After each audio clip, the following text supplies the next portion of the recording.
Great. Thank you, everyone. So this is Dr. Jonathan Eisler from the California Department of Education. I'm very excited to be here representing our larger team that includes AIR, UC San Diego, UC Berkeley, and the California Department of Education. Along with myself, I have Julian Betts from UC San Diego, who will be presenting this morning about the California Learning Recovery Project. Next slide, please. I think we can go to the following slide. So in terms of the context of California, California, obviously the largest state in the nation in terms of population. We have the largest student population as well, with almost 6 million students in our K-12 public schools. Very diverse student population, both racially, ethnically, as well as in terms of socioeconomics. We have basically a lot of disruptions due to the pandemic, as you can imagine, just like every other state. So our math proficiency, for instance, on our standardized assessments dropped over 6 percentage points during the pandemic. And not surprisingly, and I'm sure this is the case with many other states, we had many more setbacks amongst our most at-risk student populations: ethnic diversity, homeless students, multilingual learners, et cetera.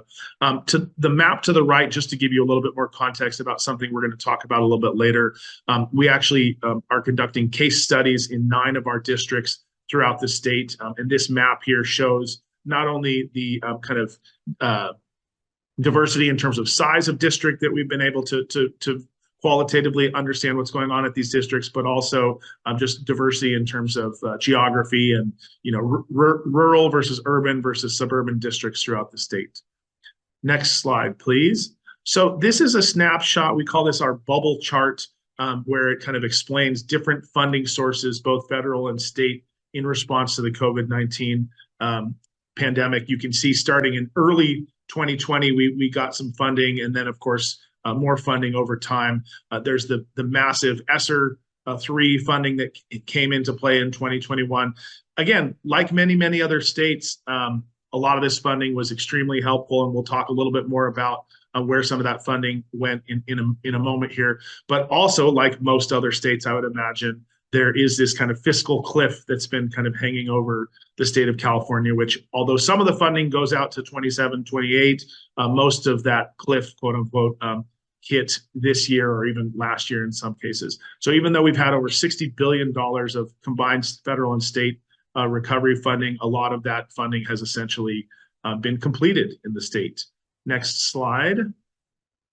So we have kind of 3 research strands on the California team. One is just, first of all, mapping what are the actual learning recovery interventions that California districts are implementing throughout the state to support recovery. So we have a lot of information from district plans that are actually published online or in public in other ways. We're doing more quantitative analyses of the relationship between district programs and student outcomes. So Julian and his team at UC San Diego are doing some analyses of state longitudinal data system, which in California is CalPADS, as well as assessments data, which Julian will talk about. And then also, what are the things that the districts are using to be able to make budgetary and programmatic decisions? So towards the end of the presentation, I'll mention a couple of the different strategies, as well as you can see from the map earlier, we have this longitudinal case studies of these 9 districts throughout the state. Next slide. So in terms of the recovery itself, we actually have a sample of over 700 districts in the state from the prior school year, the 2022-23 school year. And there's 3 kind of major buckets or categories that we've kind of been able to code from culling through all of these plans. The first is just extending learning time for students, right? So almost 80% of districts reported expanding or opening up summer programs. 2/3 of them extended the school day, and then also over half added tutoring with qualified staff. The second kind of bucket that we recognized was just staffing issues. So we have over half essentially hiring teachers for instructional supports or doing staff training with academic focus or socio-emotional learning focus. And then the final kind of set of supports is more kind of adding new instructional materials or using increased technology in teaching. Not surprisingly, in the very beginning time of the pandemic, tech, including increasing Wi-Fi and making sure that all students had access to devices where they could get to virtual learning, of course, exploded, and then that's kind of tapered off over time as more and more students have had access. Next slide, please. All right, thank you, Jonathan. So I'm going to tell you a little bit about what we're learning about the relationship between district's choice of support programs and student outcomes. The slides I'm going to be presenting are going to be focusing on what we've learned in our most recent research, comparing the school years 21-22 to 22-23 in a way that's cleaner because we're largely post-pandemic by those years, and we can look at impacts of spending and so on without the contamination of kids being homesick to a great degree. Just in a sense or two, I will tell you that when we analyzed test scores between 2019 and 2022, we found the same pattern you've seen nationwide, large losses in test scores, especially in math and in lower grades. And we also found increasing inequality in performance across schools, which seems to be related to socioeconomic status. We found that federal COVID spending per pupil and opening schools earlier were two policy levers that actually were statistically significant and helpful. But the problem is the strength of those levers was quite small compared to the sort of tsunami of test score loss. Next slide, please. So here I'm going to be showing you what we've learned about learning recovery between spring 22 and spring 23. This histogram is showing a distribution of school districts across the state in terms of how much recovery there was in math scale score points. So if you see that tiny little vertical red line, that's the average change, and it's a 2.62 scale score point gain, which is roughly 1/8 of a year of learning. So on average, there was progress.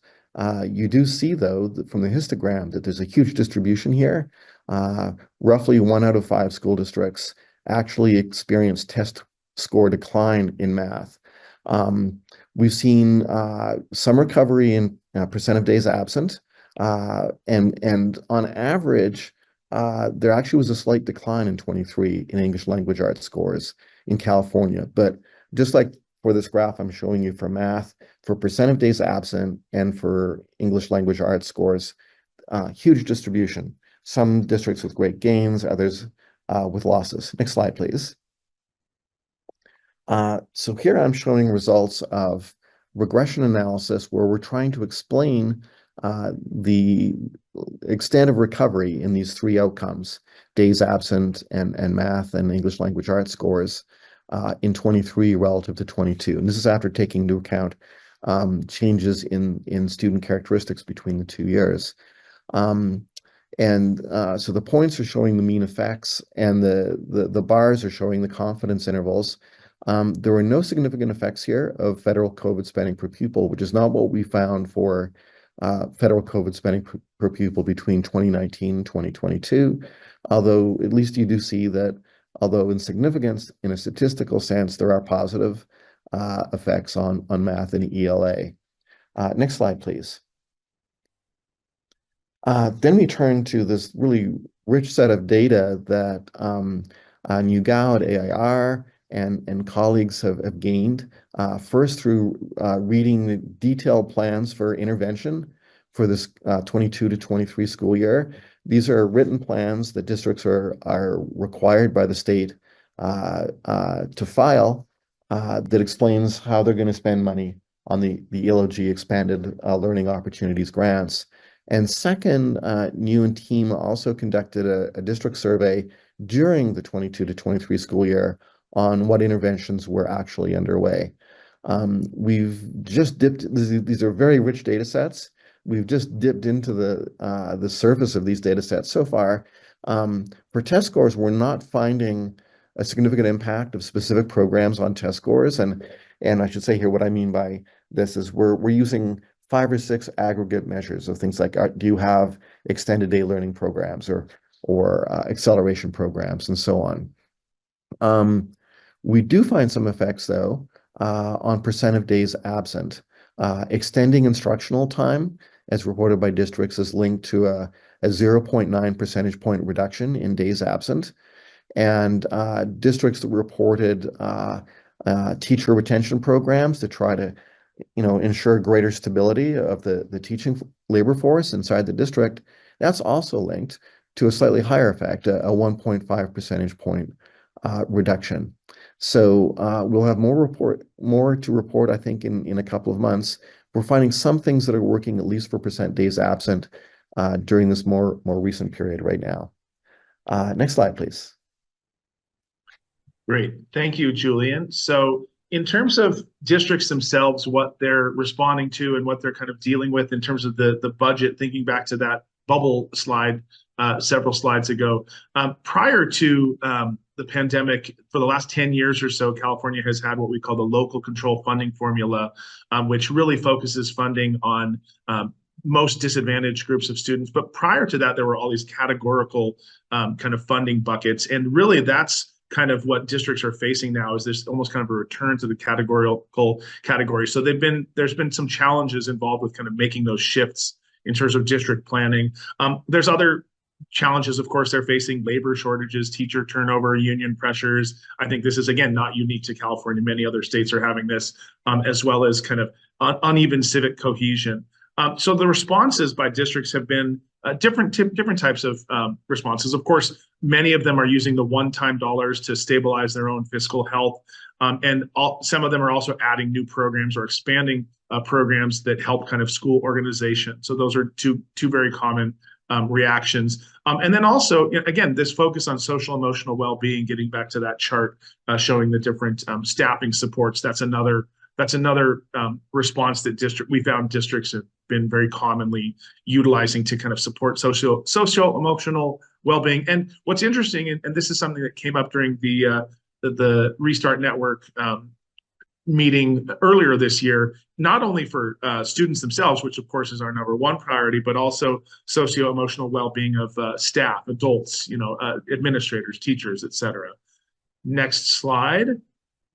And then in terms of innovations, we really have found some really amazing and innovative practices coming out of these districts, and a wide range of them. So again, structural reforms focusing very much on socio-emotional learning. Also, what are the things that we can do to better engage students? So digital tools, using kind of hybrid in-person and virtual tools to be able to engage different student groups. Adding more adults to the classrooms in some cases is being very effective. We're hearing from certain districts. So those are all kind of structural reforms. And we're also encountering organizational and pedagogical innovations. So adding another period so students can take more electives. I think we've heard from partnered states that being able to engage students, a lot of it hinges around offering more electives, increasing small group time to kind of focus on specific skill sets. And then again, socio-emotional kind of focus, wellness centers on campus, and Saturday Academy. So again, this is similar to some of the other things that we've already heard or we'll hear from other groups, but just a very holistic kind of approach, both organizational and pedagogically. And that is our last slide. Thank you so much for sharing about all of your work. We got in a question for both presenters. So how has this research, particularly what Dr. Betts pointed out with academic recovery about improvement across a wide distribution across districts, supported or informed state strategy for supporting recovery?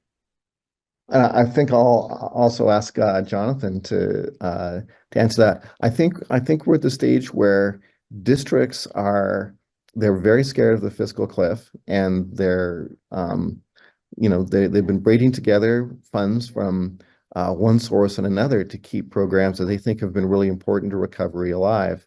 We're now at a point where a lot of districts, unfortunately, are going to have to be paring back some of those efforts.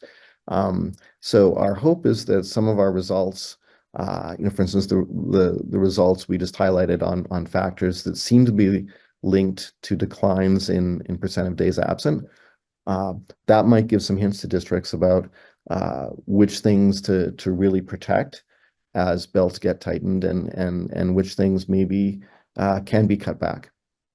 And I would just very quickly add one quick comment, which is our research team has been providing regular debriefs to the California Department of Education leadership, as well as debriefing the California State Legislature and Governor's Office. So kind of sharing best practices for those who actually make the decisions about funding. So those are, to build on what Julian said, those are kind of more practical ways that the information is getting disseminated and shared with leadership in the state.